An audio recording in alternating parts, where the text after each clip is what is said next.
Hey, Kentucky, welcome back. Time to talk a few more topics now. First up, a Confederate flag was spotted waving on a flagpole at a Lexington public school yesterday morning. Leaders at Bryan Station Middle later had the flag removed after neighbors reported the incident to police and the school board. The principal released a statement that read in part, quote, "In our current climate, we need to practice more love to overcome hate," end quote. Jennifer, that's in any climate we should do that. But this is a kind of a crazy story. I don't know how it got up there. Well, that, and also it wasn't just the Confederate flag. It had messages associated with far-right anti-government groups, comments disparaging police. So I know these schools have cameras. Hopefully they can figure out, who did it, because the superintendent's office said they plan to pursue this. And whoever did it has got to be just like a sad, angry person.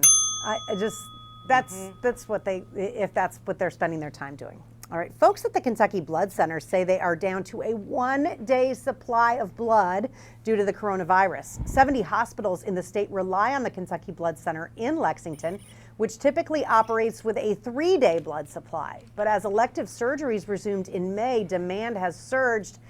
Jennifer, this may be never a more important time than now to donate blood if you can.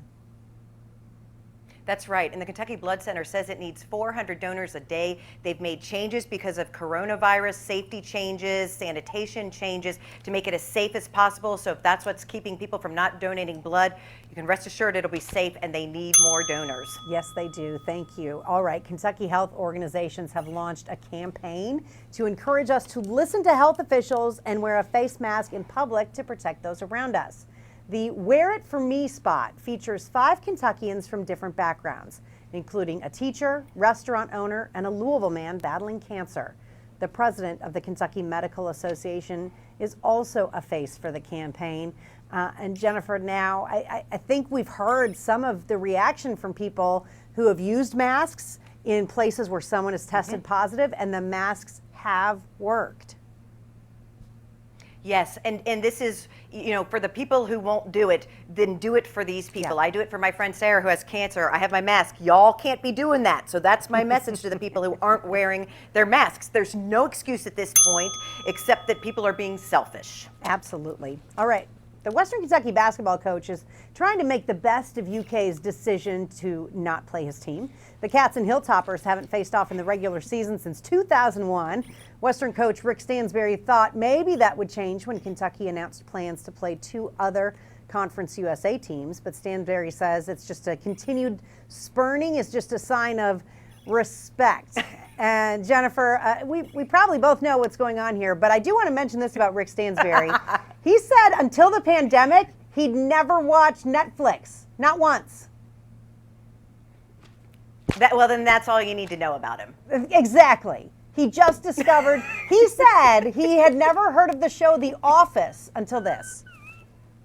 What planet are you living on? Okay, but I mean, hey, there's an NBA bubble. He appears to be living in his own bubble. He's in his own Stansbury bubble. Stan's bubble.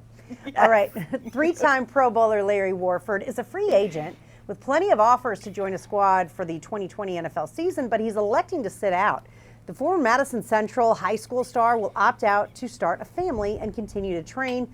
He will reevaluate his options in 2021.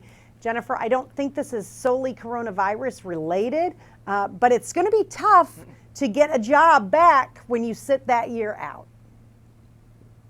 And he's at the height of his game. I will never question anybody's judgment. He did what he thought was right for him, and he was trying to get what he thinks he is worth.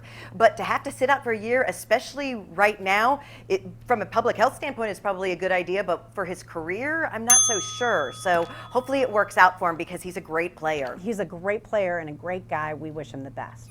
All right, the University of Kentucky has announced that Bird e-scooters will soon be available in Lexington. The company was recently chosen as UK's preferred e-scooter vendor and will begin releasing its scooters at bike racks throughout campus on Saturday, August 1st.